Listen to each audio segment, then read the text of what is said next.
Você está no programa Alma Querida, programa no qual nós respondemos os e-mails que nos são mandados. Tem um e-mail aqui de alguém que pede para não divulgar o nome, então vamos chamá-la de Maria. Até parece que a gente não tem outro nome, né? Maria, Camila, Joana, Antônia, mas vamos ser Maria. Maria é tão fácil. E ela diz assim: gostaria de comentar sobre minha relação com meus irmãos. Sou filha do meio, tenho 27 anos. Meu Deus do céu. Ô Maria, você toma cuidado, porque você está se aproximando dos 28. De 7 em 7 dá uma virada. Se você tem 27 anos, você tem 27 já é alguma coisa. 27 e alguma coisa, está chegando aos 28. É hora de mudança. E aos 28 é como se completasse a maturidade e começasse a idade adulta começasse. Aos 21 anos a gente tem emancipação. Você pode começar a assinar por você mesmo, não precisa mais de papai e mamãe. É a maioridade civil. Aos 18, maioridade penal. Agora já estão querendo diminuir a maioridade penal para 16, né? Então, aos 28, é como se você ficasse um pouco mais de maturidade e começa mesmo a idade adulta. Normalmente as pessoas que têm mais juízo se casam nessa idade, né? Entre 21 e 28. Então, cuidado, está se aproximando de um momento de mudança. Tem um irmão de 29 e uma irmã de 26. Ele é do meio. Ai, meu Deus do céu. Sou filha do meio, de 27 anos, e tenho um irmão de 29. Então, o que acontece com ela? Antes de ler o resto aqui, o e-mail é longo, ela já começa dizendo isso. Quando nasce o primeiro filho do casal, se é um menino, ele se liga à mãe. É uma questão energética, natural, vibratória, magnética, se liga à mãe. E ele começa a ter energias da mãe, receber energia da mãe. O masculino recebe a energia do feminino e o feminino do masculino. Se é uma menina, vai se ligar ao pai. Agora, nasce o primeiro, que é o irmão mais velho, 29 anos. Com certeza se ligou à mamãe. E depois ela é a do meio. Quando nasce, ela se liga ao papai. E a terceira irmã, que é de 26, fica sem poder se ligar a ninguém.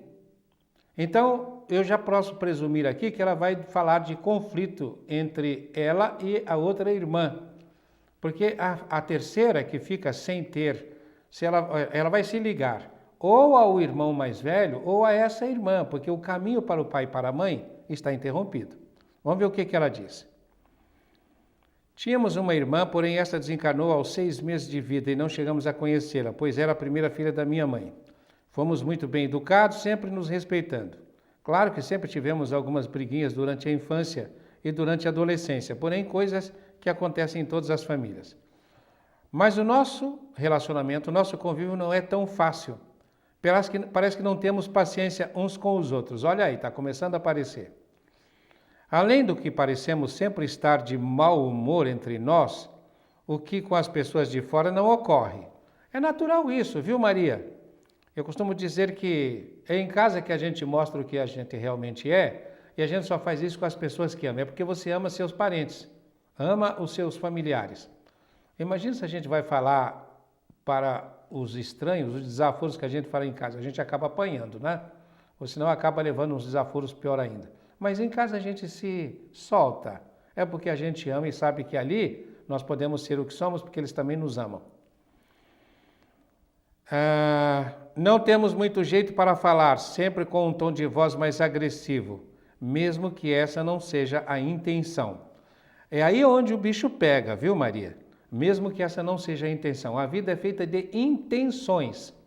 Então, você precisa ter a intenção de falar com o tom de voz adequado e fazer esse exercício.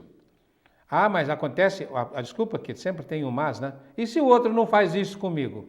Você não pode permitir que o comportamento do outro defina qual vai ser o seu. Você tem que ter o seu, por princípio. Então, se o outro é agressivo, você não seja. Você seja amorosa, tenha um falar amoroso. Às vezes, meu irmão é hostil comigo. Se faz de coitado e me coloca em situações desconfortáveis.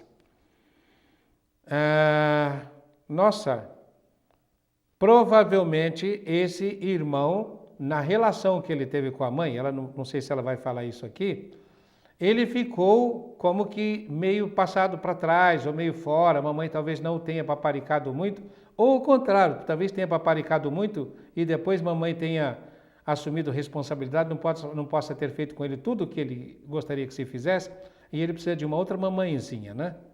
Ele se faz de coitado e me coloca em situações desconfortáveis, pois aponta algumas atitudes minhas como se eu tivesse feito na maldade. Ele faz de coitadinho, né? E na verdade não foram feitas com essa intenção. Porém, ele se coloca como vítima, fazendo com que eu me sinta responsável por ele. E isto me incomoda muito. Então, Maria, você precisa começar a passar para ele de uma maneira muito amorosa, que você não é responsável pelo comportamento dele. E olha, ele tem 29 e você tem 27. Nossa, quando você nasceu, ele tinha 2 aninhos e vocês começaram a repartir o mesmo espaço. Mas você teve, quando cresceu, à medida que foi crescendo, não sei qual a atitude dele, mas muito provavelmente você foi filha de 2 pais e uma mãe. E depois foi mãe da irmãzinha também, né? E depois, aí, claro, dependendo do seu temperamento, foi transformada em mãe do marmanjão, que é o irmão mais velho. E eu não concordo com o posicionamento dele na família, pois o acho muito acomodado e, de certa forma, inconsequente. Ê, mãezinha, hein? Pois ele trabalha com meu pai e não parece querer desenvolver os negócios da família. Trabalha com meu pai. Ele não está cumprindo. A Maria está percebendo aqui que ele não está cumprindo na vida dele o mandamento do Cristo que diz assim: quem não deixar pai e mãe por amor de mim não é digno de mim. Quem quiser vai vir após mim, negue-se a si mesmo, tome a sua cruz e siga-me. Ou seja, ela quer que ele assuma a responsabilidade de se desenvolver independente de ser o filhinho do papai. Só que ela não está falando aqui como é que o pai é. Pode ser que o pai também não tenha permitido o desenvolvimento do filho, que a mãe não tenha feito isso e ela esteja querendo se substituir ao pai e à mãe, fazer com que o irmão se desenvolva. Pois ele trabalha com meu pai e não parece desenvolver os negócios da família, pois gasta sem se preocupar com o amanhã e não poupa esforços financeiros para agradar a namorada. Muitas vezes nos dando a entender que utiliza o dinheiro da empresa para isso. Porém, não temos total certeza quanto a isso. Mas vai ficando sempre a dúvida, né? Será que ele faz isso? Porque, é claro, ele vai usar todo o patrimônio, tudo que ele tem, todos os talentos, para se agradar, sem desenvolver responsabilidade. Responsabilidade é o peso da coisa, Pounderhess, né? O peso da coisa, da vida, sobre os próprios ombros. Então, o que vai acontecer? Um dia, papai vai morrer. Se você já está, Maria, fazendo a sua vida, ganhando a sua vida, e se a outra irmã também, provavelmente ele vai tocar os negócios da família. E ele pode pôr a perder os negócios da família. Aí ele vai acordar. Aí ele vai correr atrás para pedir ajuda. E aí é onde diz, faça você a sua parte, né? Porém, o relacionamento com minha irmã é mais complicado. Dividimos o mesmo quarto e não conseguimos manter uma amizade. Ela sente alguma mágoa de mim.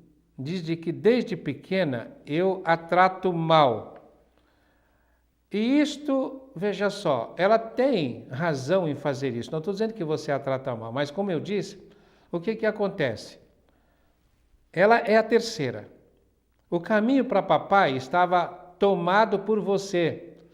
E quem é que diz que você não tratou mal? Porque normalmente quando ela queria ir gozar daquela fonte de energia de que você gozava, provavelmente ela te encontrava no caminho. Você era um obstáculo. É como se dissesse, esse território é meu. E ela fica sem condições. Normalmente quando acontece isso, esse terceiro filho, quando os 2 primeiros são de sexo diferente, o terceiro fica como se não tivesse espaço. Então como é que ele consegue a energia de que ele precisa? Muitas vezes ele se fazendo de vítima, ele se fazendo de coitado, ou senão ele consegue na base da cotovelada. Sai do caminho que eu quero chegar lá. Ele se afasta um, afasta outro para ver se ele chega a papai ou se ele chega a mamãe. Se não, ele vai se ligar a alguém. Aqui a Maria está nos dizendo que a irmã se queixa dela, você me maltratava. Eu, mãe, você não me tratava bem. Eu não falei que a terceira tinha sido criada por 2 pais e 2 mães? Porque a terceira é a mais nova. Então, tem um irmão mais velho e uma irmã mais velha. E tem o pai e a mãe. Essa irmã, se não tomar cuidado, apesar da diferença de idade ser muito pequena, quando a diferença é de 4 anos ou mais, então é terrível a situação. Ela precisa tomar cuidado para não ficar numa situação de total dependência da irmã mais velha. Ela disse que eu não gosto dela, porém eu não sei o que fiz. Agora você já está sabendo, né? Ficou no caminho. Já perguntei a ela e ela disse que eu nunca gostei dela. É claro, nunca gostou mesmo, porque estava no caminho. Não é que você tivesse a intenção, mas ela sente assim. Para ela achar que você gostava dela, você teria que sair do caminho. Então teria... Sabe que isso, às vezes, algumas irmãs fazem um conluio? Porque a filha mais velha tem que ser a filha responsável. E a mais nova, pinta e borda. Às vezes a filha mais velha não quer ser a responsável e faz um conluio. A mais nova, que quer aparecer, se põe no lugar da mais velha. Então ela consegue uma certa cota de energia afetiva às custas disso, desse conluio. E a mais velha mete o pé pelas mãos, começa a ficar destrambelhada, pinta e borda. Ou melhor, a mais velha fica na posição da mais nova, e a mais nova, aquela mais velha que assumiu a posição de mais nova, vai pintar e bordar, porque não tem responsabilidade, não é a mais velha. E a mais nova fica responsável, né? Fica responsável. Mas o que me lembro é que quando éramos crianças, ela gostava de me imitar em tudo. Claro que tinha que imitar, isso é paradigmático. Por que ela tinha que imitar? Para ver se conseguia o que você conseguia. Dá até vontade de chamar de tonta, viu, Maria? Isso me irritava. Porém, depois de ter crescido um pouco mais, eu até achava legal, olha só. Porque eu servia como referência para ela do que nós estamos falando aqui. Mas atualmente eu não consigo dividir as coisas que acontecem na minha vida com ela. Claro, porque você teria que tê-la como irmã e ficou como se fosse uma mãezinha, é como se não fosse uma igual. E nem ela comigo. Ela nem pergunta da minha vida, enquanto eu tento perguntar da vida dela. Claro, você como mãe tem que tomar conta. Sobre o namorado dela, sobre as conquistas dela. Ela está sempre na defensiva. Tem que se defender, porque mamãe é entrona, intromissora, né? E antes de responder qualquer coisa, já vem armada e pergunta: por que você quer saber? Ou seja, ela está sempre esperando eu atacá-la. A relação com meus pais também não é tão fácil, porém isto eu deixo para uma outra oportunidade. É verdade, né? Com todo esse quadro, a situação não é fácil, esse é o desafio. Mas o que acontece, minha querida Maria, é que esse desafio foi o desafio que você encomendou, pediu antes de reencarnar. Quero você como mãe, quero você como pai, quero você como irmão, quero você como irmã. E nesta ordem, assim, assim, assim, assim, assim. É claro que isso aí traz muitas ligações que são interessantes de serem cuidadas. Vocês poderiam fazer, às vezes eu atendo isso em terapia familiar. E é muito interessante o que acontece em terapia familiar. Às vezes um dos membros da família não abre a boca. E depois de alguns meses diz: ai, graças a Deus, nossa, o senhor entendeu direitinho o meu problema. Mas nem abriu a boca. É que o problema era da família. O que o senhor acha desta situação entre nós? Qual a orientação o senhor pode nos dar? Constelação familiar seria um caminho? Claro que seria. Constelação familiar, terapia familiar. Constelação familiar é uma metodologia muito eficaz também. Vocês podem fazer constelação familiar, muita coisa vocês vão aprender. Mas o que seria muito interessante se vocês pudessem fazer uma assistência continuada, um trabalho psicoterapêutico continuado. Nós chegamos ao final desse bloco, vamos fazer um intervalo, daqui a pouco estaremos de volta.